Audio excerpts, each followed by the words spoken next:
বিরতি শেষে ২৮ বছর পর আবারও কার্যকর হলো ঢাকা বিশ্ববিদ্যালয়ের আবাসিক হলগুলোর ছাত্র সংসদ।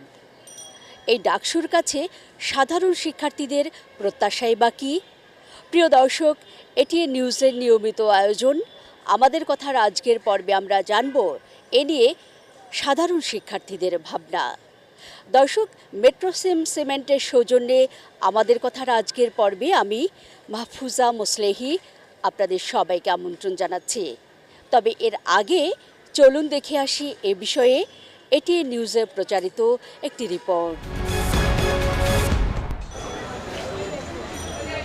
ঢাকা বিশ্ববিদ্যালয়ের কেন্দ্রীয় ছাত্র সংসদ ও হল সংসদ নির্বাচনের পর শনিবার এই মেয়াদের প্রথম কার্যকরী সভার মাধ্যমে দীর্ঘ ২৮ বছর পর আবারও যাত্রা শুরু করল আবাসিক ছাত্রাবাসগুলোর হল সংসদ।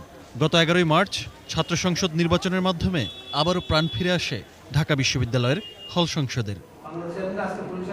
প্রায় দীর্ঘ ৩ দশক পর হল সংসদ, নবনির্বাচিত ভিপি, জিএস ও সদস্যদের কাছেও দিনটা ঐতিহাসিক অভিজ্ঞতার মতো।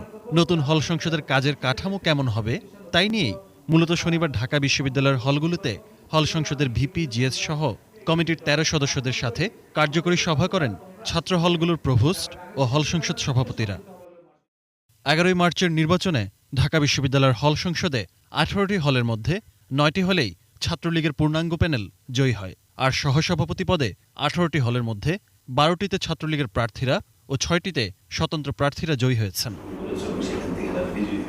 ঢাকা বিশ্ববিদ্যালয়ের হলগুলো থেকেই জাতীয় রাজনীতির যোগ্য নেতৃত্ব গড়ে উঠেছে। বলা যায়, যোগ্য নেতৃত্ব তৈরির একটা কারখানা হল ছাত্র সংসদ।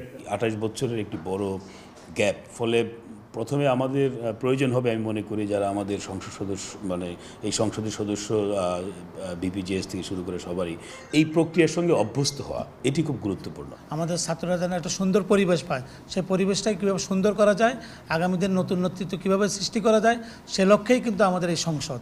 শুধু রাজনীতি নয়, সামাজিক এবং সাংস্কৃতিক পরিবর্তন এবং উন্নয়নের ধারায় অতীতের ছাত্র সংসদগুলো সবসময়ই সক্রিয় ছিল, কথা বলেছে শিক্ষা এবং শিক্ষার অধিকার নিয়ে। নতুন ছাত্র নেতৃত্বও আবার ফিরিয়ে আনতে চায় সেই সোনালী অতীত। আমাদের যে আবাসন সমস্যাটা দূরীকরণ প্লাস খাবারের মান উন্নতকরণ, আমি মনে করি আমাদের কিছু বেসিক সমস্যা আছে, এই বেসিক সমস্যা যদি আমরা দূর করতে পারি তাহলে আমরা ইনশাল্লাহ সাধারণ শিক্ষার্থীদের মন জয় করতে পারবো।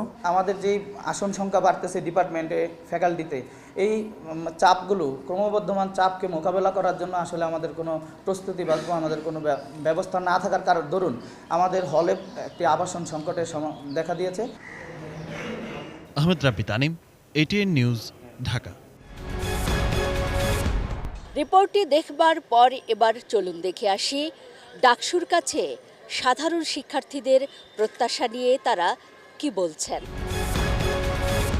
ছেলেরা যারা হলে ফার্স্ট ইয়ার থেকে থাকে তাদের কিন্তু একটা গণরুমে, এক রুমে ৩০ জন থাকতে হয় আর কি, তাছাড়া কোনো বুদ্ধি থাকে না, ওয়েও থাকে না। কারণ আমরা গ্রাম থেকে আসি, আমাদের একটা রুমে যখন ৩০ জন থাকা হয়, যে রুমে আসলে থাকার কথা ৪ জন বা ৮ জন, এর বেশি লাগে, সেখানে ৩০ জন থাকা হয়, সেটা অনেক কষ্ট হয় এক বছর।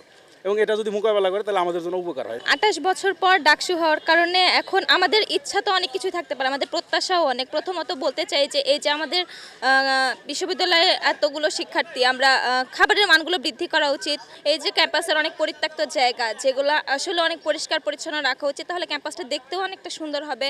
গত দিনের ভাতগুলো পরবর্তী দিন সার্ভ করা হয়, তো সেখানে খাবারের মানগুলো যেন ভালো হয়, আর প্রতিনিয়ত যে খাবারগুলো নষ্ট হয়েছে সেই খাবারগুলো যেন পরবর্তী দিন আর না দেওয়া হয়। হ্যাঁ, নিরাপত্তা তো অবশ্যই বিঘ্নিত হচ্ছে, কারণ দেখা যায় যে হঠাৎ করে এসে যদি কেউ ঝামেলা করে ক্যাম্পাসের মধ্যে, তখন দেখা যাবে যে বলতেছে যে ঢাবি স্টুডেন্টরা করতেছে, কিন্তু আসলে কি ঢাকা বিশ্ববিদ্যালয়ের ছাত্রছাত্রীরা করতেছে কিনা সেটা তো মানে তদন্ত করে দেখতে হবে, তারপরে বের করতে হবে। সো এই জন্য চাচ্ছি যে ক্যাম্পাস বহিরাগত মুক্ত হোক। এই মুহূর্তে এসে এই ডাকসুর কাছে আমার মনে হয় না যে আমাদের আর কিছু পাওয়ার আছে।